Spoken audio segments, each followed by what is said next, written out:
Imagine, just for a second, waking up tomorrow morning to a completely silent digital world. No pings, no buzzes, no doom scrolling.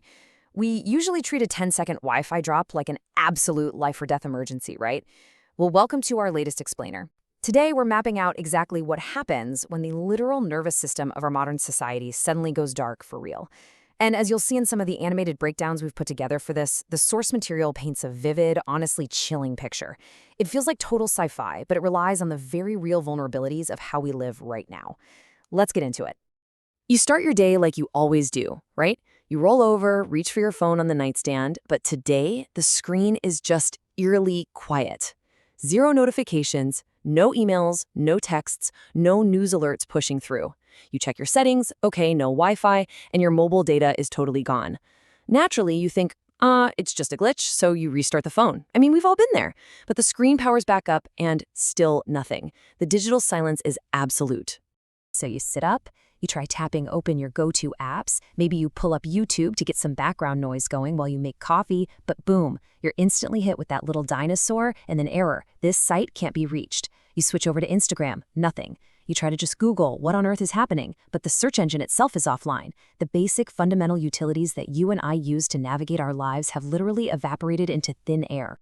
Okay, so let's dive into this, because this is the exact moment the scale of this event shifts dramatically.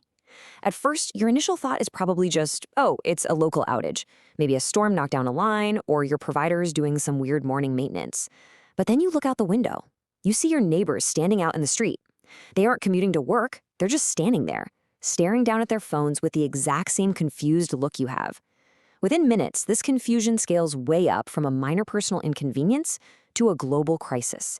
The terrifying reality sets in. The internet hasn't just dropped for your street, or your city, or even your country. It's gone. For everyone, everywhere.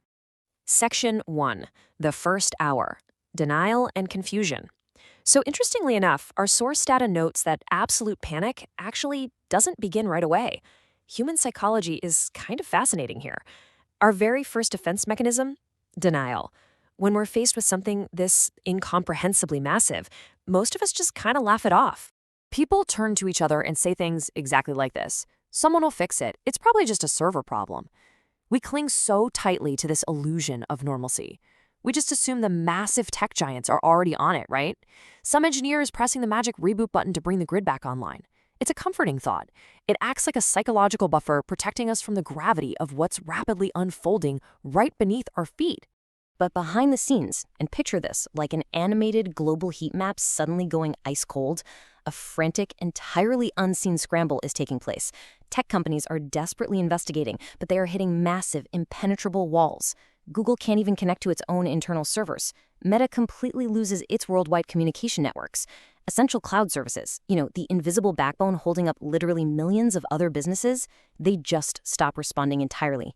Millions upon millions of websites vanish without a single trace. And the absolute most terrifying part for these engineers, nobody understands why. The digital landscape hasn't just broken, it's vanished. When we map this out on a timeline, you can really feel that escalating dread. We start at 7 a.m., waking up to the silence. By 8 a.m., that first hour of denial has passed and nothing has changed. As the clock ticks toward 9 a.m., hour 2, that comforting buffer of denial totally wears off. This is the precise moment when reality truly hits the global population. The collective realization dawns, okay, this isn't a glitch. This is our new, completely unprecedented reality. Which brings us to Section 2, the domino effect, infrastructure collapse. Now, the absolutely crucial point here is that losing our favorite apps, the social media, the streaming, that is not the real problem. The catastrophic issue is that the entire foundation of the modern physical world runs entirely on the internet. We aren't just losing entertainment, folks. We are losing the invisible infrastructure that keeps society functioning smoothly on a second-by-second basis. The breakdown happens incredibly fast. Check out this chain reaction. Step 1, credit card payments start failing at coffee shops and grocery stores. Suddenly, cash is king again, but let's be real, nobody carries cash anymore. Step 2, food delivery apps and ride-sharing services completely disappear. Poof. Step 3, your navigation apps go completely blank. Without GPS and digital maps, people suddenly realize they don't even know how to navigate their own cities. The basic everyday mechanics of moving, buying, and eating are paralyzed instantly. And as the morning progresses, those dominoes fall faster and heavier. Airports have to start delaying flights en masse, mostly because modern aviation systems rely heavily on continuous internet connectivity just to operate safely.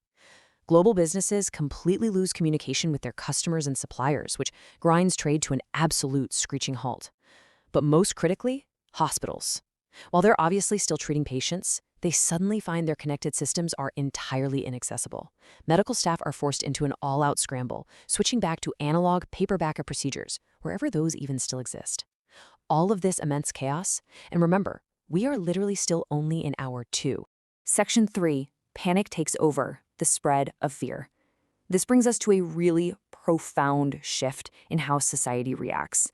As the hours drag on, this massive technological failure transitions into a deeply human crisis. Because without social media to provide a shared, verifiable narrative, that information vacuum gets filled immediately with something way more volatile: rumors. And as our source material makes very clear, without the internet to fact-check, rumors spread so much faster than actual facts. The paranoia escalates dramatically when people are completely in the dark. These are the specific, genuinely terrifying questions people start asking their neighbors. Was it a cyber attack? Did a massive solar storm destroy everything? Wait, is this the beginning of World War III? When you have absolutely zero access to the outside world, human imagination almost instantly defaults to the absolute worst-case scenarios. Now, what's incredibly fascinating here is how society instantly regresses. The modern dead networks of social media and high-speed internet, totally useless. So what happens? We instantly fall back on legacy technology. Television networks and good old AM/FM radio broadcasts are suddenly resurrected as our only lifelines. It's crazy to think about, but these decades-old technologies suddenly become the absolute fastest and, frankly, the only ways for citizens to receive official updates from the authorities. Driven by those spotty radio updates, or maybe just the lack of any reassuring news, physical panic really starts to set in across every major city. Long, anxious lines form outside brick-and-mortar bank branches as everyone tries to withdraw cash. This gets worse because most ATMs have completely stopped working due to the network outage. Stores quickly become dangerously crowded as panicked crowds rush to buy up basic survival supplies. We're talking food, batteries, bottled water. But the crucial takeaway here, those stores aren't actually empty of supplies yet. The rush is being driven purely by the fear of the unknown. Fear spreads faster than any virus. It's a chilling realization, isn't it? The breakdown of our digital world immediately causes a breakdown in social order.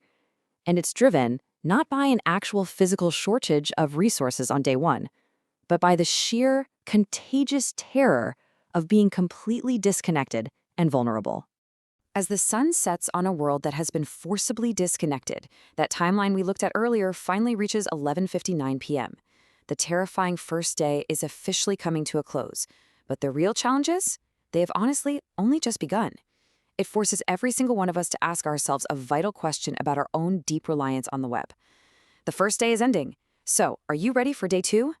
Thank you so much for joining me for this explainer. Think a little bit about your own digital dependence today, and I'll see you next time.